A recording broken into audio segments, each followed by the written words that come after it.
Hey folks, welcome back to the channel. We got patch 14.9.5, and though it was a little later than we thought because it was supposed to be in June, we got it earlier than it was pushed back to be. I don't know anything that's more BSG than that, but it worked out because now we have it. I'm not just going to read the patch notes. I know at least most of you, anyways, can read. So this is more about explaining the ins and out of the patch notes, answering some questions or bugs that came up with them, than it is just reading through them. So let's dive in and get things addressed. I mean, first thing though, real quick, there are a lot of performance issues being reported across the spectrum with all the different gamers with this patch. Doesn't matter if it's PvP or PvE, low-end, high-end machines, streamers, or casual gamers. Everybody's having issues right now. This happens from time to time, maybe about a third of BSG's big patches or so, and they usually get fixed within a day or so, but sometimes it can take a week or two to get it all ironed out. So we're just gonna have to wait and see, and hopefully it gets fixed sooner than later. I just want you to know this. I don't have an answer yet. You're just not alone. If you're having issues, it's not just you, it's not just your machine. It is pretty broad spread. Now, if something is discovered or there is some setting or thing we can do and it gets figured out that helps, I'll make sure to let you guys know as soon as that comes up. But let's get into the patch notes. First up, we got the PvE Zone offline single player. And it says here, for all players with access to PvE Zone, raids for solo players will be run on the local PC. The game experience as well as the operation of in-game mechanics is completely identical to online play. Then it has the caveat for groups raids of scavs, and raids of Streets of Tarkov, the game will utilize the servers. This is where, obviously, if it doesn't make sense to you, if you're playing in PvE mode and you are by yourself, which Nikita said was about 70% of the people that run raids are done just by themselves, the raid will be run on your PC now versus a server. So this should, in theory, help a ton with waiting times for raids, not just for your offline because you're not trying to wait for a server now, but even people that are using servers because now there isn't so many people there. And along with this, it looks like BSG has pushed all the raid timers back to their normal times. So you're not trying to get through woods or shoreline or any other big map with only 25 minutes. So it's a good change, something people have been wanting since they really opened up PvE mode. Now, again, I just want to state this. The caveat to this is group raids, scav raids, or raids on streets.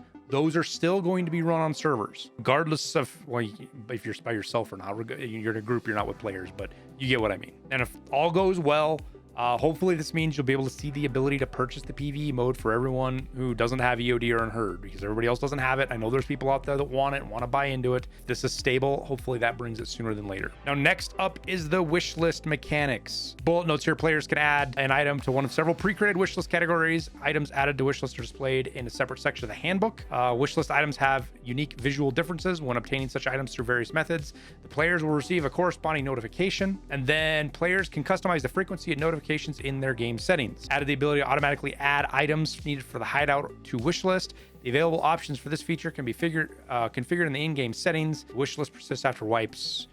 You can clear the list manually in the game settings. So straightforward there. Let's just show you how the mechanic basically works. What you'll see now is items have these kind of blue boxes around them if they are part of a wish list. You can see a lot of these items in here. Right now, it's just everything that I have that has to do with hideout crafting. Any item that is used for crafting.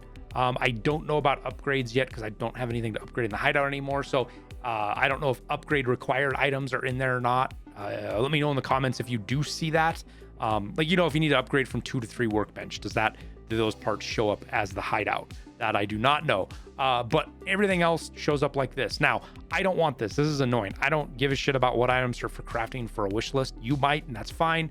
In order to get rid of this, you go to wish list and you would remove from wish list anything that is on a wish list. So if I go to guns and I set that wish list to equipment, right? It gets the little equipment emblem. It now is blue.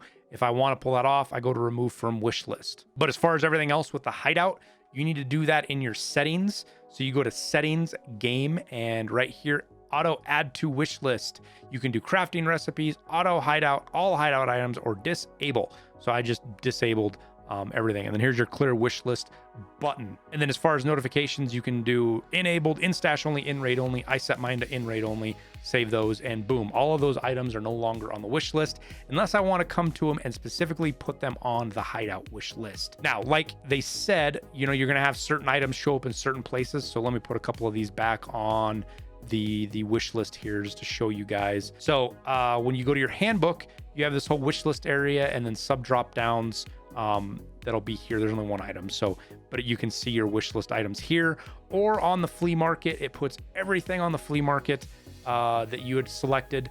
Now, if you add stuff to the wish list from the flea market, we add this to wish list. You can't just add it to a wish list anymore. It's got to be something in here. So we'll go hideout, or if you go to here, you can add to other, and then you go back to the wish list and it's all there. So 2 places you can see it. This one isn't categorized like the handbook is, but that's the way it's gonna show up. And then again, if you want to remove stuff, you just go to remove from wish list, or you can go to the settings and clear wish list, and boom, everything's off of it and you're clean and ready to go. Now, the next item is the in-game surveys. They added a community feedback survey system within the game, available at surveys tab at the bottom of the menu. So that's right here. If you didn't click on it accidentally already by clicking on your character tab, that's where it's at, is right here. Obviously, there's nothing there yet, so we'll have to see what this format actually looks like. As far as what they said, completing surveys are going to help improve the quality of the game based on community feedback. Players can earn in-game rewards for completing surveys. So I'm guessing we're going to get some kind of rewards. I don't know what it's going to be.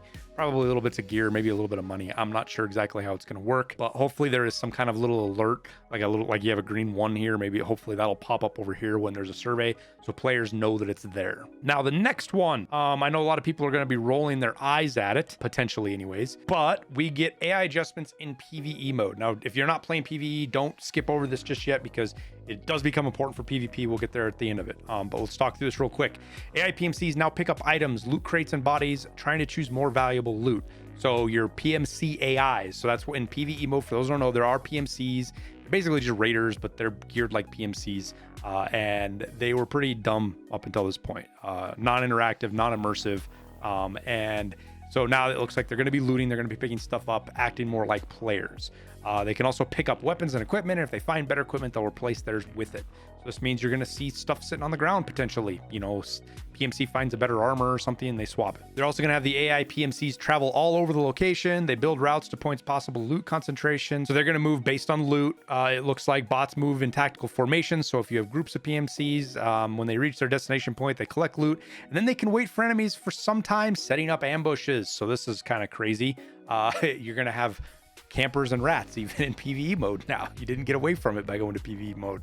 AI PMCs now extract from the location if they have collected enough loot or enough time has passed since the start of the raid. I'm sure there's going to be some specific rules around this to learn, but AI PMCs extracting is kind of a big deal because it means they can leave with loot.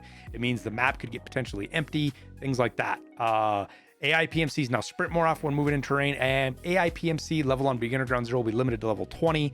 All AI will now react to enemy if information about them come from any nearby bot. For example, if you are spotted by a bot and they yell, all bots, regardless of faction, will hear it and decide to move in your direction, take cover, or perform other actions. So even if a scav yells at you, a PMC or a raider or whatever is going to react to that. How this plays out, I'm not sure exactly yet, and we'll see. But it's going to be really interesting to see how all of this comes together over the next couple of days and week or so as people get through it. AI scavs will now travel all over the location and search for valuable loot. Scavs are less picky about loot quality than AI PMCs. Scavs move between potential loot destination and tactical formation if they're traveling in a group. This is the big one that's super important for PvP, because eventually this is going to come to us. So this means scavs are not just lawn furniture standing around in the same places or walking back and forth in a straight line in a patrol. They're going to be moving, patrolling, which is super cool. Also, they're going to have loot on them, which means that you're not just going to have player scavs as loot pinatas or players that necessarily are going to loot an area. AI can loot stuff. I don't know if they're going to loot duffel bags or if they're just going to pick up loose loot. Whatever it is, they're going to be looting stuff. So if you get to the end of an area of a map and there's scavs been hanging around, they might have looted already, which just adds another, I would say, more immersive dynamic to the game. I think it's kind of cool. I know people are not going to like that. That's fine. I think it's cool. I can't wait to see how it plays out. And like they say here, this is the first iteration of AI improvements with PvE mode, and future updates. We also plan to refine the tactical behavior of AI, as well as the interaction system between AI and different factions. In future updates, the necessary mechanic will be moved to PvP. So that's a big deal. We're going to see hopefully more immersive actions from things like raiders and scav bosses and just the scavs themselves to make the game more interesting as we play through it. Now, for the new tasks, I'm not going to get into a bunch of information here because we've only got preliminary on it. I'll probably do some task walkthroughs on these once I get through them myself. But we got 3 basically new task line. There's the nostalgia quest line for the game's life path, available only to Edge of Darkness edition people. So I don't know what the bonuses you get here, but only EODO people are going to have this. Once we get a look at it, we'll see it. I haven't seen specifically what it is yet, I don't think. They also added a new quest line for obtaining Mark of the Unheard, allowing all owners of the edition to obtain this item in PvE mode. Now, my guess is that this is the fence task line. There was a new fence. This is the second one. The first one popped up. It was just have 5.0 rep with him. Now you got to kill 7 PMCs, and then on and on it goes. That's what I'm guessing now. I'm not sure, but it makes sense that the Unheard stuff would be through fence, but I don't know. And then after that, we've got a new quest line for obtaining extended PMC pockets, allowing owners of any edition to obtain the item. I think that's going to be with the Ragman. So that's going to be this invisible hand. Right now it's killed 20 targets using a 20 plus container size backpack, which isn't too hard because even like a tri-zip is way above that. So it's not like you have to run a raid bag like it shows in the game. You know, tri-zip's 30. So you're going to get those kills and do that. And then the next one is like buy 100 or sell 100 backpacks to Ragman or something, and on it goes. And then the proper task you have here, the new one, Good Times Part 1. I'm guessing this is the nostalgia quest line, even though it's not called that. But kind of this one here is, remember the good old days when all the major fighting took place in Pokémon? People were buying tons of gear from me back then. There was a kit, the most popular among PMCs. It's the Zabralo and the Kiver M4. This goes way back beyond before even my time, but it's there. You got to kill 10 PMCs on factory with it. So if you're on factory, you're going to see people running M4s, a Zabralo, and a Kiver helmet, which is kind of funny, but that's the start of this, and it goes on and on. There's a lot of pretty painful tasks in here as well. So that's it for the tasks as far as what we got there. Now, customization, they added new outfits for USEC and Bear. It has to do with Arena. There's a lot of people that are like spooled up over this, and I don't know why. It is what it is. You go here, there's some new clothing that you can get for USEC, for example. It's like the polo, and you've got to do it through getting loyalty level up on ref, as well as get these Lego medals, which are pretty tough. I haven't even got a single one of these yet. I haven't tried really hard, but I haven't got any of them yet. And there's a couple outfits for that. You've got the polo, this dead vector. I think there was one more shirt. Yeah, here you go, the troubleshooter. And then there's pants to go with them too, you know, various pants. The bear ones are slightly different, but again, they require going through ref and getting stuff unlocked through him, or getting Lego medals and things like that. PvE profile wipe. You have the ability to wipe your profile in PvE now on the website, not just because if you wiped a profile, it wiped both of them. Now you've got your PvP and PvE separate. Now I'm guessing that this is under the reset your profile options. I didn't play around with this because I don't want to accidentally reset my profile, but if you're looking to do it, you go through it the normal process, and I think there's a second set of steps in there after you click on reset your profile that'll have you select between the PvP and PvE modes. Now the next one is one that I know some people are excited about, maybe a lot of people. I'm not. I think this is stupid, to be honest with you. I really don't like this. Compensation for reporting players who violate game rules. So players will receive an in-game currency compensation after the report that led to the blocking of the violator. Compensation comes with an in-game message informing of a successful report. Compensation for several successful reports will be combined. All right, now while this sounds good on the face, yay, I get money back because I died to a cheater. The problem is all this is going to lead to is people are going to report everybody they died to. Literally, they die, they're just going to click that report button because maybe they're going to get 50 or 100,000 rubles or whatever the hell it's going to be, cheating or not. And this completely ruins the point of a report system. Report systems function in the way that a outlier stands out, somebody that gets reported a lot more than the average, because everybody's going to get reported. You're going to do something at some point that's going to make another player think you're cheating in Tarkov. It just happens. Or you run into one of those idiots that just reports everybody. If you're one of those people, you are an idiot because you don't do anything to help the system. If you just report everybody, you make it worse, because the way the system works is outliers. Players that get reported more than the average base of the player base, they stand out. They're the ones that get looked at. And not even all of them can get looked at because there's so many of them that have to be looked at, and there's so few people probably doing it that it takes time to do this. So this system, all it's going to do, in my opinion, is muddy the waters. It's going to make players less stand out. People that are actually cheating, or the people that are kind of really good at hiding it, they're going to stand out less than anything else. There is a way to reward players that, like, if you die to a cheater, there's got to be a way for BSG to track that. Every account that a cheater killed, give them 75,000 in a message that says, hey, we banned a cheater you died to. Here's 75,000 rubles, or maybe here's 100,000 rubles, regardless if you report them or not. And then you get rewarded, and everybody gets, you get that little message that says that. That kind of way would be fine. I don't have a problem with that. But this idea that based on successful reports, I think it's just a bad idea. It's honestly a terrible idea in my opinion, but that's my opinion. Take it or leave it. Moving on, off my soapbox, balancing adjustments. They increase the spawn chance of the following optics. And there's a huge list here. It's most of the scopes. I'm not going to read through all of them. So there's more scopes laying around. I'm not sure why they did this, because they've made a lot of effort to make things like voodoos and razors hard to get, but now they're gonna increase the in-world spawn of them to make them easier to get. It doesn't make sense to me, but I don't know what their big picture is. They're working towards something here. They've made the scopes more readily available. So I'm guessing this means they're going to spawn more in boxes and stuff like that. They reduced the recoil for the following bolt action rifles.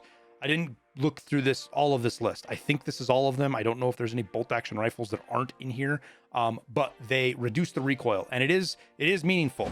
Here's an example of me shooting the M700 a few times, as well as the AXMC. And as you can see, when you shoot, you maintain your sight picture. You can see where your target hits. It's not jumping all over the place. And I think this is fantastic. If some people might say this is OP, or why the hell do bolt actions have less recoil? It doesn't matter. If you're using a bolt action in any scenario, you are at a disadvantage. Using a bolt action is a disadvantage. Almost all of the guns, all of them pretty much, if there's a bolt action version of it, there's a semi-auto version of it, and there's no advantage unless you're shooting a really long ways for using the bolt action over the semi-auto, which is like 99% of the cases. It doesn't matter. So I think this is a great change for those of us that like to use bolt actions and snipe once in a while. It's going to make them a little bit more usable and user friendly as far as getting follow-on shots, which helps out in some of the tasks too that you have to do with them. Now, next up, I feel like I'm getting some good attention here because these are things that help my style of gameplay, things that I enjoy doing in Tarkov, help them out a lot. But they increase the leveling speed of hideout management and crafting skills. So what this boils down to, let me bring over another tab here real quick from the wiki. Amazingly, they've already updated it. Some of these folks are great about staying up on it. When you finish a craft with hideout management, you used to get 0.4 skill points for hideout management when finishing a craft, any craft. They moved that to 0.8. Now for crafting, they moved it from a bonus point per craft upon the end of production for alternating between two different crafting recipes in the same module, right? Your alternating crafts used to get 1 bonus point. They moved that to 1.5. So hideout management got a 100% boost, or it's 2x, whereas crafting, hideout crafting skill got a 50% boost, or a 1.5x, which is substantial. It might not sound like a lot, but this changes the picture a lot on how fast these level up. Now, as far as these other ones, as far as 1 point per 8 hour crafting, or with hideout management, so that's the spending resources in the hideout. That's like your fuel, your filters, those things. As you burn through those, it gives you hideout skill XP. I don't know if those got buffed. I put in a question to BSG asking for more specifics, but I don't know if we're going to get that answered or not. But either way, a little bit of a buff for it, making it a little bit faster and easier to do. Next big one, they removed the hearing distance bonus from perception skill. This has been one of the most requested changes I have heard. It's one of the first things I think I've heard all the way going back to 2020 from people saying that they needed to change this. I think Clean is the first one that I heard it from, but I've heard it from a lot of people, including myself, and I'm on board with it. Being able to hear further as your perception skill leveled up seems stupid. Why can you hear further? Because you get more skilled. Realism argument of it was silly, but I hated this skill because it made it harder for me to tell distance. I noticed this after my first couple of wipes. As my perception skill levels up and gets higher and higher, I can't tell the difference between somebody who's like 5 feet from me and 30 feet from me, or 20 feet from me. They sound the same, and it leads to mispositioning people, and I hated it because it changed as the wipe went. It wasn't consistent. I would have happily given up this perception skill myself. I didn't want the advantage because it got me killed more than it had ever saved me. But on the flip side, it's going to make it to where you can't hear people quite so far away, which I think is a good thing. So we'll just have to see how this plays out, how it affects the game, and go from there. Now, for lists of changes, they fixed the incorrect physics of character bodies and loots and offline raids, fixed the EFT and EFT arena interaction UI when interacting with refs. So I don't know exactly what that means, but there was a pretty shitty bug that you'd get your quest from ref on EFT. You'd come over here and you'd get your ref quest, but then you'd load into arena and that quest wasn't there. And it happened to me. It would come back and forth. It would reset my progress. A couple of the guys I play with, it never showed up, and they couldn't progress ref over an arena, which was annoying. Everybody I've talked to that had this problem so far, it's not everybody who had it, but everybody I've talked to has had it fixed, including myself. This is in arena now. My quest is there. So hopefully if that was hanging you up, it's been addressed and fixed. After that, they fixed the cause of incorrect behavior of character bodies after death. There's a couple funny things of this. Players were the bodies were doing wild stuff after you'd killed them. And hopefully this has been addressed, because it was kind of jarring. You'd hit somebody and they'd do 73 flips, shoot up in the air, bounce on the ground, and then stutter for 30 seconds. So hopefully that's addressed. As funny as it was kind of silly. And then fix several localization errors in the interface and tasks. So that's pretty much it. That's all of it. I think for quests for notes, I don't think I missed anything. There isn't any other news that I need to let you guys know about. So we'll wrap it up there. As always, appreciate you guys watching. Don't forget to check out my music. Links down in the description. It's mine, made in conjunction with Low Records. 184 songs or 86 songs on 11 records, I think is what we're at, or 10. Down there, it's free to use. Helps me out as a content creator. If you are a content creator, it is free for you to use as well. You can use it on your streams or your YouTube videos without the fear of DMC takedown or copyright strikes. All we ask is that you attribute us. That's all we want, so that people know where to find it. It's there for you to use. We made it for the community. So check it out. Let me know what you think. We got a lot of good music in there, lo-fi stuff to listen to. That's it. I'll quit yapping. Appreciate you guys as always. I wish you the best of luck in raids, and we'll see you in Tarkov.